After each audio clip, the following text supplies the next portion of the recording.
درود و عرض ادب به رفقای عزیز. امیدوارم حالتون خوب باشه. حتما چنل ما رو سابسکرایب کنید و زنگوله رو هم بذارید روی آل تا از ویدیوهای ما جا نمونید و به زودی قرار داخل چنل کلی کار خفن با هم انجام بدیم و کلی با هم رشد کنیم. بریم سراغ تحلیل بیت کوین. اول از همه دیروز بهتون گفتم مارکت کلا فاز نزول رو گرفته و همین اتفاق هم افتاد. گفتم با شکست این خط رونده میتونه این روند رو پیش بگیره و بیاد اینجا رو بشکونه و خالی کنه رو به پایین. میبینید که 7% ریزش داشت و آلت کوین ها میم کوین ها کل بازار به سمت نزول کشیده شد. حالا الان ببینیم از این به بعد قراره چه اتفاقی بیفته. فعلا که داخل همین تریدینگ رنج بزرگه هستیم. فعلا من اینا رو فعلا پاک کنم. اینا رو من پاک کنم تا تحلیل رو انجام بدیم، ببینیم قراره چه اتفاقی بیفته داخل مارکت. اینجا میبینید یه لگ سعودی بوده بدون اصلاح و ما واسه پیدا کردن اصلاحش یه فیبوناچی میندازیم و میبینید که این 3 تا عدد مهم، من با این 3 تا عدد کار میکنم که اولی عدد نیم هستش، دومی 66، سومی هم 786 هستش.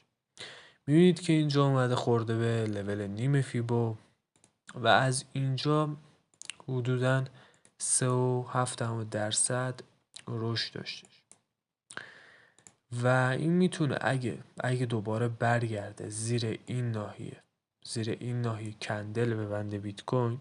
ببین این الان خب به لول نیم واکنش نشون داده دیگه. اینجا این الان میتونه از همینجا روند رو بخواد برگردونه و رو به بالا حرکت کنه، ولی اما اگه ریزشی بشه و زیر این خط قرمزی که کشیدم بخواد کندل ببنده، ما راحت تا این عدد و یا این عدد ریزش خواهیم داشت.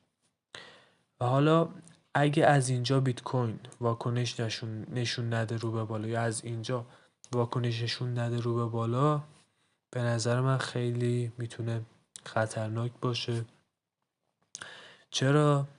به دلیل اینکه اینجا تعداد برخورد خیلی زیاده و دیگه به این نتیجه رسیدید که هرچی تعداد برخورد بیشتر باشه احتمال شکست ناحیه هم بیشتره.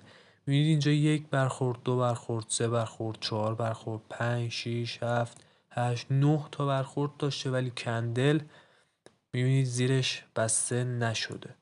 و به نظرم اگه بیت کوین یه بار دیگه بخواد برسه به این حمایته، به نظرم خیلی راحت بشکن و خالی کنه رو به پایین. فعلا الان اینجا لیول های مهمی داره. اولین عددی که نیم بود 98873 دلار بود که یه واکنش نشون داده رو به بالا. حالا اگه زیر همین عدد کندل ببنده ما ریزش خواهیم داشت تا 95752 دلار و عدد بعدیش هم 93352 دلار هستش. تا اینجا راحت میتونیم بریزیم، ولی اما اگه به این دوتا خط پایینی لول مهم فیبوناچی واکنش نشون نده بازار، مستقیم میریم واسه این حمایت و اگه به این حمایت هم برسه به نظر من بازار خیلی راحت میتونه این حمایت رو بشکونه و بریم واسه اعداد پایین تر مثل 88,000 دلار، 85,000 دلار و حتی 82,000 دلار هم شاید بتونیم ببینیم. ولی فعلا باید صبر کنیم ببینیم فعلا به این 3 تا خط چه واکنشی نشون میده و بعد تصمیم بگیریم. بریم دامیننس رو بررسی کنیم. دامیننس هم که دیروز که خطا رو کشیدم بهتون گفتم خط روند پایینیه، تعداد برخورد پایینه و احتمال شکستش خیلی کمه و خط روند بالایی چون تعداد برخورد زیادتره احتمالش زیاده که رو به بالا شکسته بشه و میبینید که همین اتفاق هم افتاد و دامیننس رشد کرد و از اونورم بیت کوین ریختش. حالا اینجا این ناحیه یه دونه لگ بدون اصلاح داشتیم و فیبوناچی که بندازیم میبینید دامیننس خورده به یه لول مهم و واکنش نشون داده. یه لول مهم دیگه هم هستش 786. ببینید اینجا واکنش نشون داده یه ریزش داشته. بریم تایم پایین تر.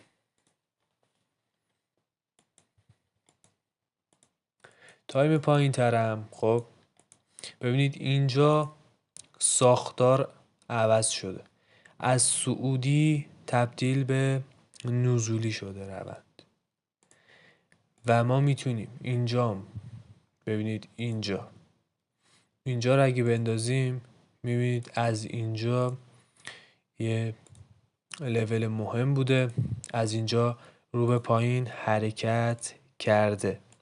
تایم 15 دقیقه است این چارت و اگه ما اینجا هم یه لگه بدون اصلاح بوده دیگه، اگه ما بخوایم یه دونه فیبو بندازیم میبینید اینجا هم رسیده به ناحیه حساس یا حتی میتونه اینم یه بار بیاد تست کنه. این هم تایم پایین ترش، تایم بالاتر که خورده به یه لول مهم فیبو و تایم پایین ترم الان روی یه ناحیه مهمه.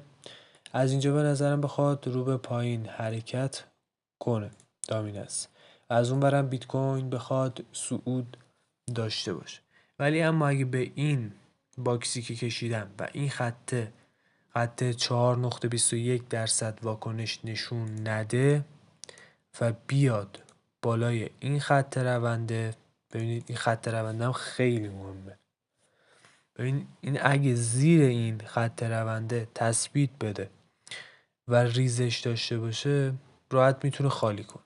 ولی اما اگه ببین چون خط روند تمیزی هم داره و نزدیک هم هست و اینکه اگه بخواد بالای این پرقدرت کندل ببنده ما میتونیم راحت سقف رو بزنیم یا حتی اینجا بازی کنیم و بریم واسه لول بالاتر. ولی فعلا که زیر خط رونده و فعلا ما میتونیم بگیم ریزش خواهد داشت، ولی باید صبر کنیم. فعلا ریزش تکمیل نشده و نمیتونیم تصمیم بگیریم، باید منتظر بمونیم ببینیم این به کدوم سمت تثبیت میده. بذار یه بار بیت کوین هم تایم پایینشو بررسی کنیم با هم. اینا خطا رو هم پاک کنم واسهتون، چارت خورده شلوغه. اینم توی تایم بالاتر خورده به لول نیم فیبو و اینجا هم که میبینید از یه ناحیه مهم قیمت برگشته و اینجا هم که میبینید با زدن این ناحیه و با زدن این سقف روند از نزولی به صعودی تبدیل شده و اینجا هم یه لگ بدون اصلاح داشته دوباره. و اگه بخوایم فیبوناچی بندازیم میبینید رسیده به یه لول خیلی قوی. بیت کوین هم از اینجا ببینید واکنش رو نشون داده، میتونه رو به بالا حرکت کنه از همینجا و این هم همین خط رونده رو داره مثل دامیننس. ببینید فعلا که فیک بریک اوت کرده اومده شکونده، خیلی ها معامله سل باز کردن و قیمت کشیده شده رو به بالا و شاید هم تا اینجاها بیاد همه رو لیکوید کنه، معامله‌شون رو استاپشون رو بزنه و بعد بخواد رو به پایین حرکت کنه. ولی فعلا که لول مهم رو برداشته و انتظار میره بخواد یه حرکت رو به بالا بزنه، ولی الان هم مثل دیروز رسیده به یه ناحیه حساس. باید منتظر بمونیم ببینیم دقیقاً ببینید اینجا خط روند داره، خب شکسته شده و این نشونه چی رو میده؟ نشونه ریزش رو میده و از این سمت هم بخوایم بررسی کنیم رسیده به لول مهم فیبوناچی و این هم داره برعکس این سناریو، این میگه قرار صعودی بشه چارت و این نشون میده که بازار رسیده دوباره به یه ناحیه حساس و تصمیم گیرنده و ما فعلا باید صبر کنیم. دقیقا نمیتونیم بگیم کدوم سمت، ما باید صبر کنیم ببینیم به کدوم سمت تثبیت میده. اگه اومد دوباره برگشت زیر خط روند، اینجا کندل بست، ما ریزش رو دوباره خواهیم داشت. ولی نه، اگه کندل پرقدرت پر کنه رو به بالا، ما صعود رو خواهیم داشت. چرا؟ چون ناحیه خیلی حساس و تصمیم گیرنده ایه.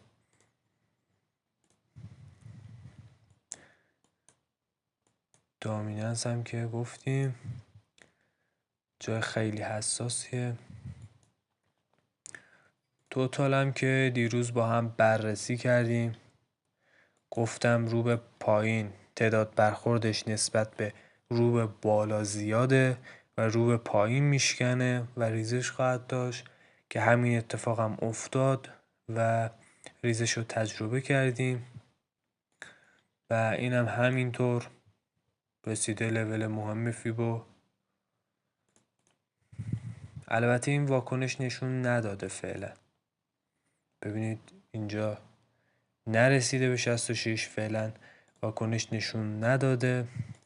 ولی اما اگه با سبک اوردر بلاک بخوایم بررسی کنیم، می‌بینید اینجا یه اوردر بلاک رو برداشته و اومده یه رشدی رو داشته و حالا یه اصلاح ریزی رو داشته.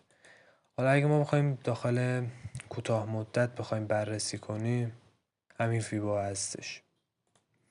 اینجا هم که می‌بینید یه ناحیه قوی رو برداشته و این هم انتظار میره یه رشد رو تجربه کنه رو به بالا.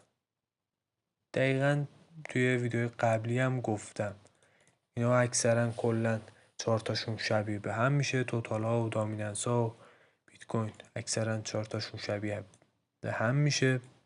اگه زیر خط روند تثبیت بده ریزش خواهیم داشت، ولی اما اگه زیر خط روند تثبیت نده و همینجا بخواد کندل رو پر کنه، ما میتونیم صعود رو داشته باشیم روی توتال.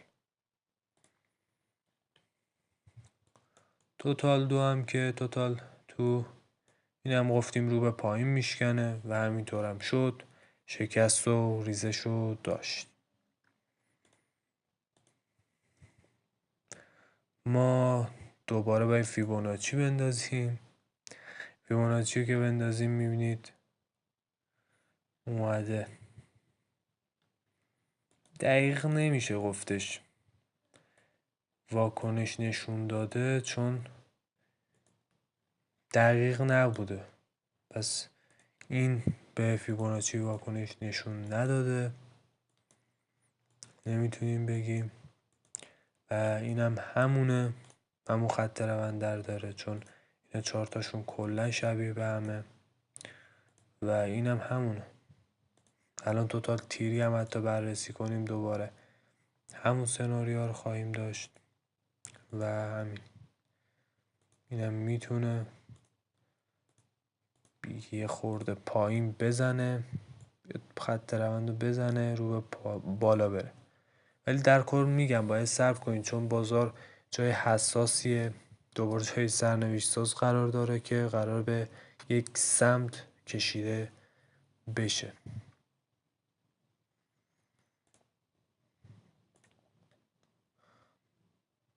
توتال تیری هم که میبینید بازم اینم گفتیم رو به پایین شکست خواهد شد و رو به پایین شکست و ریزش رو متحمل شد. بریم سراغ دامیننس بیت کوین.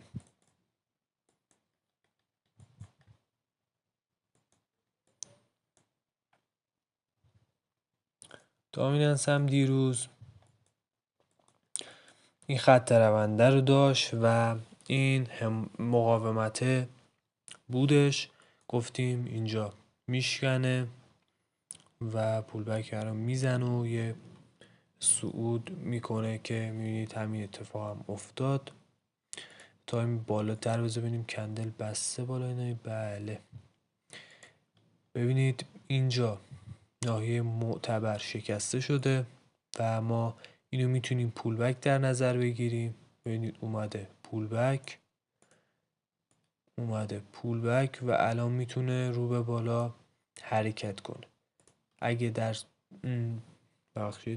در صورت تثبیت شدن این پولبک میتونه صعود رو تجربه کنه، ولی اما اگه بیاد زیر ناحیه تثبیت بده پولبک فیل میشه، یعنی ناحیه فیک بریک اوت کرده و اینجا با اومدن این مثال خیلی ها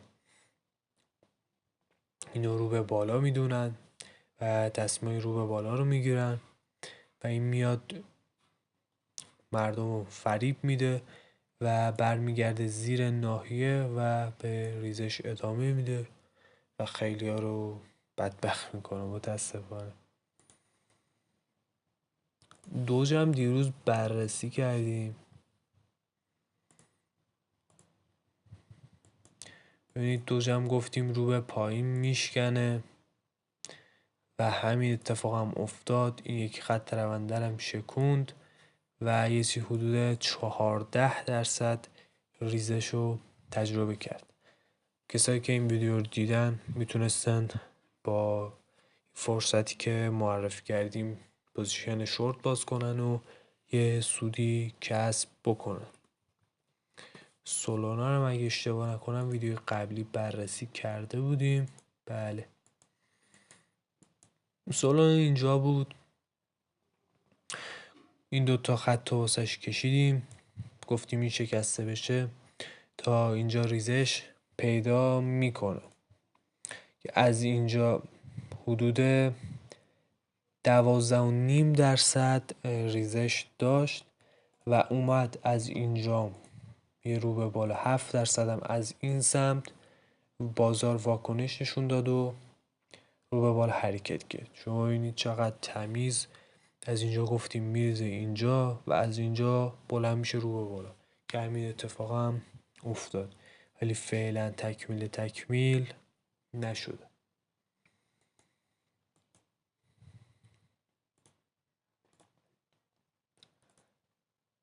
اتریوم هم راستی دیروز بررسی کردیم که از پایین شکست و یه چیزی حدود 6.5% ریزش داشتش. اتریوم هم در کل بخوام من بررسی کنم تنها ناحیه مهمی که داره این ناحیه است. این ناحیه بسیار میتونه واسش سرنوشت ساز باشه.